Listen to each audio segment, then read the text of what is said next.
자, 원소들의 주기성에 대해서 공부해 보겠습니다. 자, 원소는 물질을 이루고 있는 기본 성분이죠. 그래서 한 110종류가 있다고 했는데 사실은 한 118종류 정도 있죠. 더 이상 다른 물질로 분해가 되지 않습니다. 한 종류의 원소만으로 구성하기도 하지만 다른 종류의 원소들끼리 화학 결합을 하여 물질을 구성하기도 하는데요. 자, 만약에 한 종류라면 이런 걸 말할 수 있겠네요. 그리고 다른 종류라면 뭐 NaCl, 뭐 H2O 같은 거. 자, 원소의 종류는 물질의 종류에 비해서 작습니다.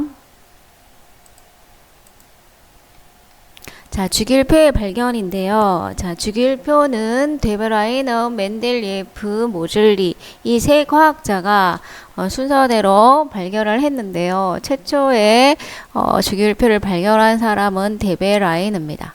자, 성질이 비슷한 세쌍 원소가 존재하며 이 원소들의 원자량 사이에 일정한 관계가 있다. 자, 그러니까 A, B, C가 있으면 이 B는 A하고 B의 원자량을 평균한 값이다 이 말인데 이게 모두 맞지는 않죠.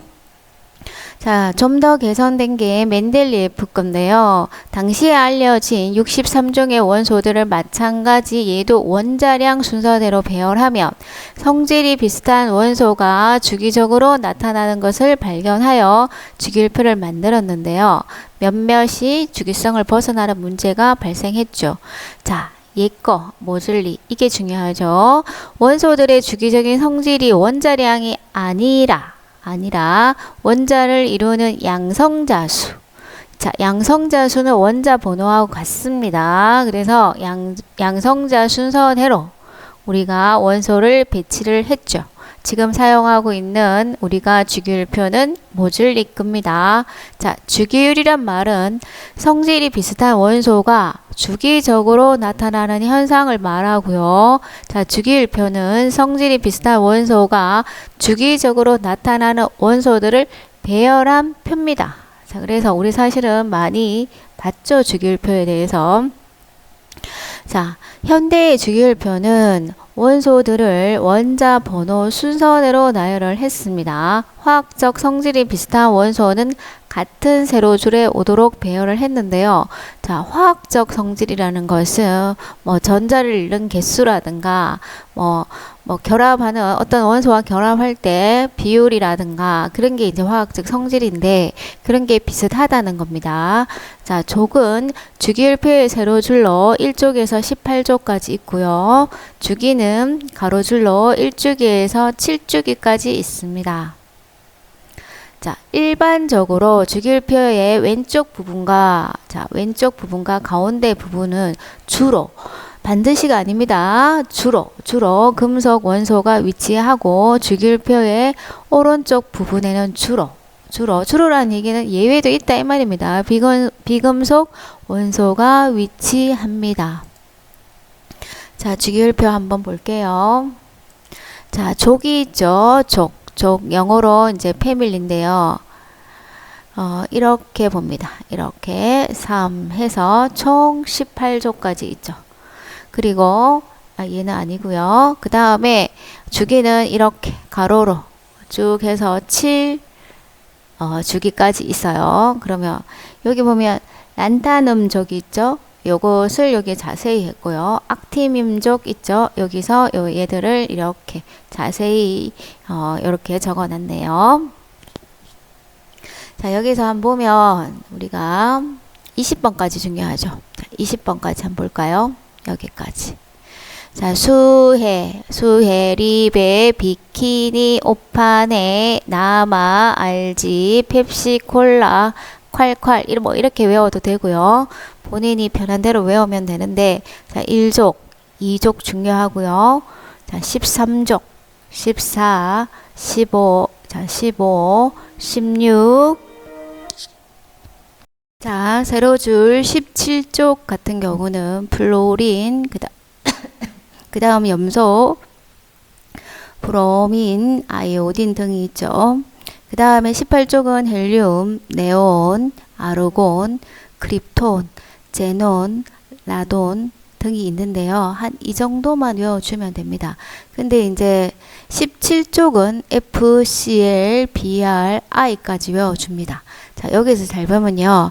요 연두색 부분 있죠? 자, 연두색 부분이 바로 비금속입니다. 금속이 아니다 이 말이죠. 그래서 나머지 이렇게 노란 부분, 금속이 엄청나게 많죠. 자, 금속이 많은데요. 지금 보면 여기 색깔이 이제 하늘색, 얘들은 준금속이라고 해서 금속과 비금속의 중간이에요. 자, 그런데 우리가 특별히 금속 중에 이제 외워야 될 게 일족 금속, 루비듐까지 외우면 좋고요. 그 다음에 야들, 그 다음에 예. 그래서 적어도 요 6개, 그 다음에 이거 1개는 반드시 외워야 됩니다. 자, 금속과 비금속인데요. 금속은 왼쪽과 가운데에 있어요. 주로. 자, 정확하게는 아닙니다. 그리고 애매하죠. 왼쪽과 가운데라는 말이. 그 다음에 기준이 없으니까. 비금속은 오른쪽. 단 수소는 예외. 자, 수소를 보면요. 수소는 비금속인데 왼쪽에 있죠. 그래서 예외입니다. 실온에서의 상태인데요. 주로 금속은 고체고요. 수소는 근데 액체입니다. 그리고 비금속은 기체 또는 고체인데 단, 브로민은 또 액체죠. 자, 금속은 대부분 특유의 광택이 있고요.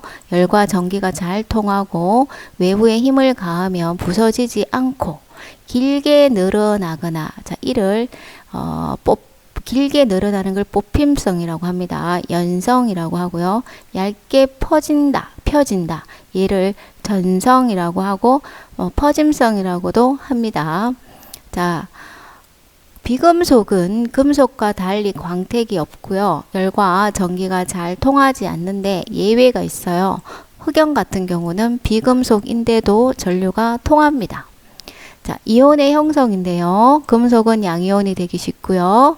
비금속은 음이온이 되기 쉬운데 단 18쪽은 예외입니다. 자, 18쪽은 굉장히 안정하기 때문에 양이온도 음이온도 되지 않습니다. 자, 그러면 18쪽에 어떤 게 있는지 한번 보면 헬륨과 네온과 아르곤 정도 외워두면 되겠죠. 얘들은 절대로 이온이 될 수 없다. 자, 이용의 인데요. 알루미늄은 알루미늄 박, 그 다음에 구리는 전선.